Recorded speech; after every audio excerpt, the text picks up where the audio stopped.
Здраво на сите! Во ова видео ќе ви покажам какви информации може да добиете кога ќе отворите некој акт со dejure.mk. Ја отварам листата на акти. Во ова видео како пример ќе го искористам законот за трговските друштва.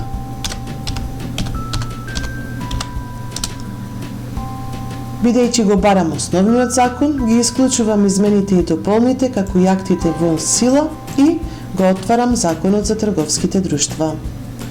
Штом ќе го отворам законот, на почетокот се наоѓа информативниот прозорец од кој добивате информации за точниот наслов на законот, за бројот и годината кога што е објавен во службен весник овој закон. Исто така, тука се наоѓа и директен линк кон службен весник, па може да ја видите изворната верзија од законот. Понатаму, кога влегува во сила овој закон, кој е извор, и покрај македонската верзија на овој закон имате верзија и на албански и на англиски јазик. Во ова поле тука се наведени сите измени или дополни кои што влијаат врз консолидацијата на законот за трговските друштва. Ова поле е ставено на барање на многу наши корисници кои што при пишување на тужби, жалби и така натаму мора да наведат покрај основниот закон и на кои измени и дополни се повикуваат. Па ако отворите тука во статистика, може да видите дека овој закон има 32 измени и дополни. Ако сакате поединечно да ги погледнете овие измени и дополни преку менито листа на акти за измена или дополна, може ќе ви се излистаат сите 32 измени и дополни од законот за трговски друштва. Со клик на некоја од овие измени и дополни, еве например измена и дополна од службен весник 48 од 2010 година, ќе ја отворите дигитализираната верзија на dejure.mk.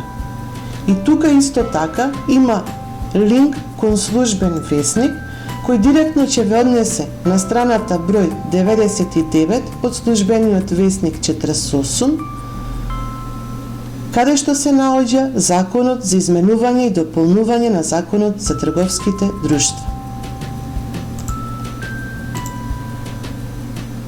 Покрај листата на акти за измена или дополна,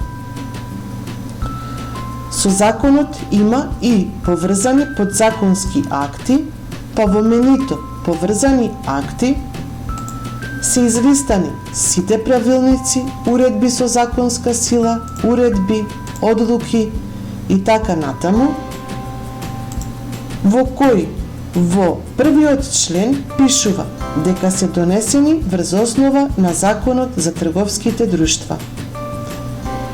Во оваа листа ќе приметите дека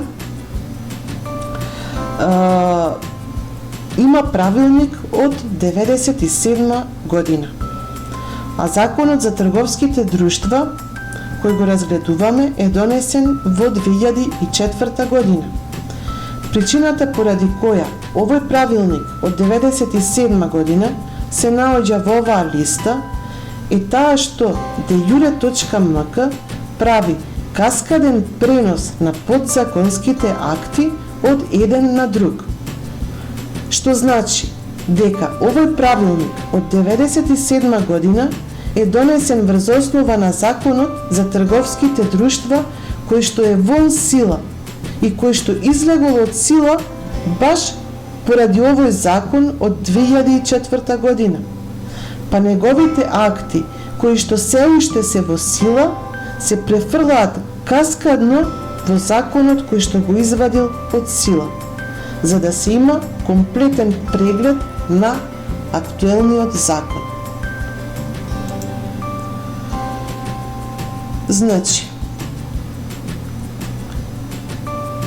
во информациониот дел од овој закон имаме имени за судски одлуки кои што се поврзани со овој закон, како и хронолошки слайдер со кој може да видите како бил менуван овој закон низ времето. Но нив ќе ги прикажеме во следните видеа. За ова видео толку, ви благодарам на вниманието.